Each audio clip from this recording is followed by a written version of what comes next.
வணக்கம். மதுரை மின்னல் சமையல் சேனலுக்கு உங்கள் நண்பர்களாக இருக்கின்றேன். இன்றைக்கி நம்மளுக்கு அவசரத்துக்கு கை கொடுக்குற ஒரு மல்டிபர்பஸ் பொடியை பற்றி இன்றைக்கி சொல்ல போகிறேன். வாங்க பார்க்கலாம். இன்றைக்கி ஒரு 1/2 கிலோ இஞ்சி எடுத்திருக்கேன். நம்முடைய தேவைக்கு அதிகமான இஞ்சியை இந்த மாதிரி நம்ம ப்ரிப்பேர் பண்ணலாம். பாருங்கள், நல்லா கழுவிட்டேன். இப்போ நல்லா காய வச்சு எடுத்து வச்சுக்கணும். இந்த மாதிரி பொடிகளை பண்ணி வச்சுருந்தோம்னா இது நம்மளுக்கு அவசரத்துக்கு கை கொடுக்கும். இஞ்சி பொடி மாதிரி பச்சை மிளகாவையும் பொடி பண்ணி வச்சுக்கலாம்.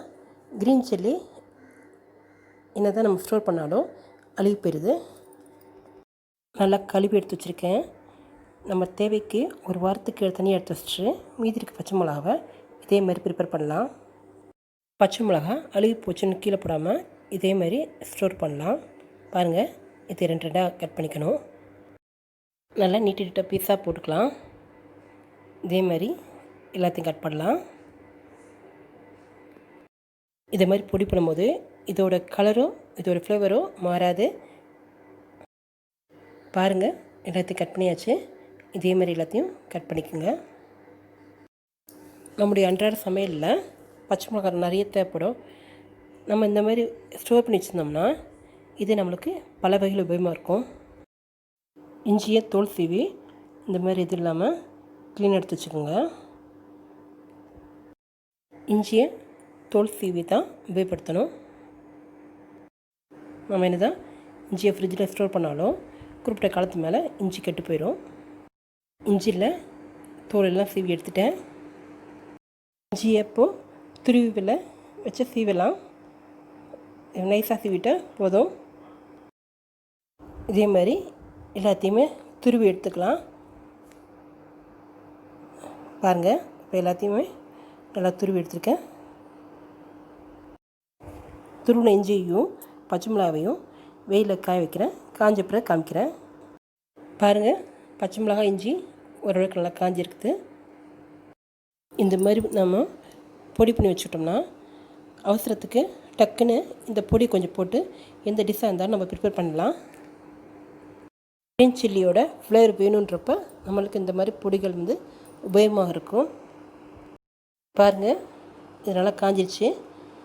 இது 3ஆவது நாள். பாருங்கள், நல்லா உடையுது. 3 நாளே சூப்பராக காஞ்சிருச்சு.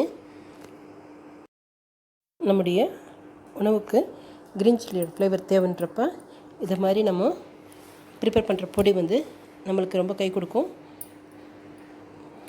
இதே மாதிரி நல்லா காயணும். கலரும் நல்லா க்ரீனாக இருக்கும். இந்த மாதிரி பொடி பண்ணி பாருங்கள். இது உங்களுக்கு ரொம்ப உபயோகமாக இருக்கும். இஞ்சியும் நல்லா காஞ்சிடுச்சு.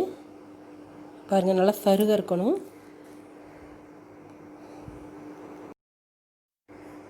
3 நாளுக்குள்ளே நம்மளுக்கு இது நல்லா காஞ்சிடும். இப்போது பச்சை மிளகாவை நம்ம அரைச்சிக்கலாம். பொருளும் மீந்து போகாது, நம்மளுக்கு உபயோகமான ஒரு பொடியாகவும் இருக்கும். இப்போது எல்லாத்தையும் போட்டுவிட்டேன். இப்போ அரைச்சிக்கிட்டேன். பொடி நல்லா நைஸாக இருக்குது. பச்சை மிளகாவோட அந்த ஃப்ளேவர் அப்படியே இருக்குது. இதை நல்லா ஒரு காற்று போகாத ஒரு பாட்டிலில் போட்டு ஸ்டோர் பண்ணி வச்சுக்கிட்டேன். நம்மளுக்கு இது ரொம்ப உபயோகமாக இருக்கும். க்ரீன் சில்லி இல்லாதப்போ இந்த பொடி நம்மளுக்கு உபயோகமாக இருக்கும். இஞ்சி துருவலையும் இதே மாதிரி அரைச்சிட்டேன். பாருங்கள், நாம் அதிகமாக உபயோகப்படுத்துகிற இஞ்சி பச்சை மிளகாய் எப்போவுமே நம்ம ஸ்டாக் வச்சுக்க முடியாது. இப்போ இந்த மாதிரி பொடி பண்ணி வச்சிட்டோம்னா இது நம்மளுக்கு ரொம்ப உபயோகமாக இருக்கும். பொருட்களும் வேஸ்ட் பண்ணாமல் இந்த மாதிரி பொடிகளாக பண்ணி வச்சிட்டோம்னா தேவைப்படுறப்ப நம்ம இதோட ஃப்ளேவரோடு உபயோகப்படுத்திக்கலாம். எனக்கு இந்த மாதிரி பொடி வகைகள் ரொம்ப உபயோகமாக இருந்தது. அதனால தான் உங்களுக்கும் சொல்கிறேன். நீங்கள் இதே மாதிரி செஞ்சு பாருங்கள். கீழே இருக்க பெல் பட்டன் அமுக்குங்க. மறக்காமல் சப்ஸ்கிரைப் பண்ணுங்கள். நன்றி.